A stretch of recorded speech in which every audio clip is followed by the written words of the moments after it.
L'invité du jour, c'est vous, Maître Antoine Wey. Bonjour. Bonjour. Vous êtes l'un des deux avocats, l'un des avocats des deux joueurs du 15 de France, Hugo Rado et Oscar Jégou, accusés de viol aggravé, donc sur une femme en Argentine dans une chambre d'hôtel. Ça s'est passé au début du mois après un match avec l'équipe de France. Merci d'être avec nous ce matin sur RMC. Antoine Wey, vos clients reconnaissent qu'il y a eu un rapport sexuel, mais ils affirment également que c'était consenti. Or, un rapport médico-légal présenté avant-hier devant le parquet de Mendoza en Argentine révèle que la plaignante souffre d'une quinzaine de blessures sur tout le corps. Alors, je rentre dans le détail, hein. C'est alarmant. Lésions dans les parties intimes, hématomes au menton, sur la paupière gauche, les deux jambes, les fesses, l'entrejambe, la poitrine et le thorax, et plusieurs éraflures au niveau de l'omoplate. Comment aujourd'hui on explique ces blessures quand on est l'avocat de ces deux joueurs? Bon, merci de me poser cette question parce que c'est la raison pour laquelle on communique, parce que dans ce dossier, on ne souhaite pas spécialement s'exprimer dans les médias quand il y a un dossier judiciaire en cours. Mais le simple fait que vous disiez qu'il révèle, par exemple, c'est une fake news totale.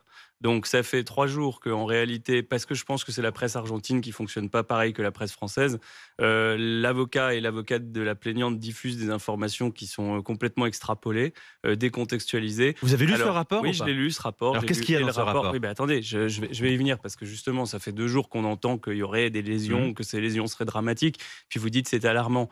Il n'y a rien d'alarmant. Il y a des constatations qui sont faites. C'est un rapport de 96 pages. Donc, c'est des photographies. Voilà. Et ces photographies ont été soumises à une experte, à Mendoza, qui, dans un rapport de 10 pages, explique qu'est-ce qu'elle pense de ces lésions. Alors, il y en a, c'est des micro-lésions. Il y en a, c'est des marques. Donc, il y en a effectivement 14. Mais sur chacune, elle apporte quelque chose qui est plutôt à décharge, c'est-à-dire qu'elle ne dit jamais que ça peut être causé par un coup. La victime ou la plaignante dépeint des coups sur le cou, justement, elle n'en voit aucune. Elle explique que ça peut être dû au fait de se faire arracher une dent. Elle explique que ça peut être dû, la marque, au fait d'avoir pris des anticoagulants. Et il n'y a aucun moment... Et dans les parties intimes? Non, mais il n'y a pas de lésion dans les parties intimes. Elle exclut, justement. Donc, en fait, c'est exactement ça. Vous n'avez pas vu le rapport. Vous ne savez pas de quoi on parle. Les médias français ne le savent pas puisqu'ils n'ont pas vu le rapport. Donc ça veut dire que c'est une invention de la partie adverse? Non, ils diffusent en boucle parce que c'est, comme vous dites, alarmant prétendument, des informations qui ne sont pas les bonnes. Alors avant-hier, c'était qu'ils avaient été soumis à un cautionnement de $1 million. On a vu 2 articles de presse paraître disant ça. Puis après, on appelle, on dit excusez-nous, mais en fait, c'est pas possible de dire des choses pareilles. Donc aujourd'hui, comme on l'a dit dès le premier jour, en fait, il faut que tout le monde se calme d'une certaine façon. Il faut que le temps judiciaire se fasse. Et ce qui est en train de se passer, donc vous voyez, par exemple, ils ont été soumis à un régime moins dur que la détention, c'est une résidence surveillée. Ça veut quand même dire qu'ils ont apporté des éléments pour que on leur attribue quelque chose qui est assez rare. En général, quand 2 personnes sont mises en cause pour viol aggravé, on les place en détention. Donc il y a plein d'éléments qui sont en train de rentrer, des vidéoconférences, les téléphones portables n'ont pas été... Alors qu'est-ce qu'on y voit là? C'est important là-dessus. Ça fait une semaine que vous l'attendiez. Mais je ne vais pas faire exactement ce que je reproche aux autres de faire, c'est-à-dire qu'à chaque fois qu'il y a un élément qui sort, tout le monde essaye de tirer les 3 ficelles. Si vous vérifiez ces éléments-là, ça nous intéresse. Oui, mais c'est évident que ça vous intéresse. Il y a une semaine, vous expliquez notamment chez nos confrères du Parisien et du Journal du Dimanche, attendre avec impatience le contenu des éléments de vidéosurveillance, également des SMS échangés par la plaignante. Bah oui, parce que j'attends avec impatience que l'enquête avance. Et cette enquête, elle avance par la collecte d'éléments objectifs. Donc vous avez dans tous les dossiers des expertises, dans tous les dossiers des rapports médicaux, dans tous les dossiers parfois quand on les retrouve des vidéos et puis de contenu des SMS. Aujourd'hui, ce que je vois, c'est qu'on a saisi les téléphones des joueurs, on va les exploiter. Ça va nous dire quand même pas mal de choses sur leur état d'esprit. Vous comprenez, quelqu'un qui a violé avec son camarade le lendemain, il échange un certain nombre de textos. Ça, pour l'instant, vous ne l'avez pas, maître. Non, moi, là, je sais que les téléphones ont été saisis, les téléphones des 2 mises en cause, pas de la victime. Parce que apparemment en Argentine, c'est elle qui consent ou non à le remettre. Moi, je dis que personne qui ne consent pas à remettre ses 2 téléphones portables, parce que sur les vidéos, on voit qu'elle en a 2, c'est un peu problématique pour la manifestation de la vérité, mais c'est peut-être aussi comme ça que les choses se font en Argentine. Ça veut dire que on rentre dans une phase là, qui va durer plusieurs semaines, voire plusieurs mois, dans lequel il est normal que la justice argentine collecte des éléments. Si à chaque fois qu'il y a un élément qui rentre au dossier, il y a aussi le chauffeur de taxi qui a été entendu, on se met tous à faire des conférences de presse pour expliquer pourquoi d'un côté c'est... Oui, mais vous affirmez vous aussi, ça va pas aller. Vous êtes sur la même ligne que les 2 joueurs, Hugo Rado et Oscar Jégou. Le rapport sexuel était consenti. Vous dites également que c'est votre sentiment. Non, moi j'ai pas. Sur quoi vous appuyez? Mais j'ai pas de sentiment à avoir. Moi, je suis là pour. Voilà. Moi, je suis là pour les défendre. D'accord, il y a un avocat qui les Oui, attaque. vous il y a appuyez, un avocat vous qui les appuyez défend. leur défense Non, et ses propos. j'appuie ma défense Ils d'abord n'ont sur rien un de principe. jeunes hommes Non, mais qui... j'appuie ma défense sur un principe qui s'appelle la présomption d'innocence. C'est un principe qui existe dans tous les droits et qui dit tant qu'on n'a pas établi que des gens sont coupables, il ne faut pas les présenter comme des coupables. Et il n'y a rien d'alarmant dans un dossier tant que les juges n'ont pas estimé que c'était une preuve accablante. Donc pour l'instant, on est dans un temps qui est un temps où il faut de la mesure, du recul, de l'analyse et du contradictoire.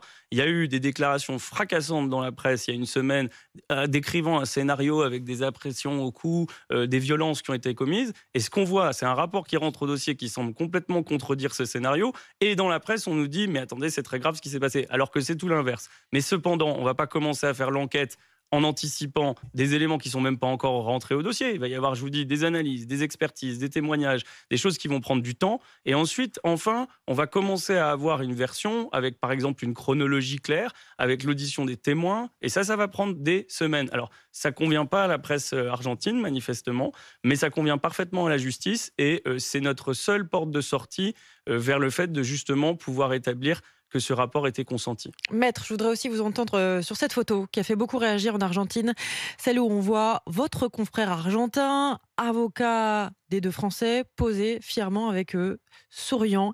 Il a lui-même posté sur les réseaux sociaux. Ça n'a pas du tout plu à l'avocate de la victime présumée qui parle de provocation. Elle y voit le signe que les deux joueurs ne comprennent pas la gravité des faits dont ils sont accusés. C'était une erreur ? Non, mais c'est un cas d'école. Regardez, 3 choses.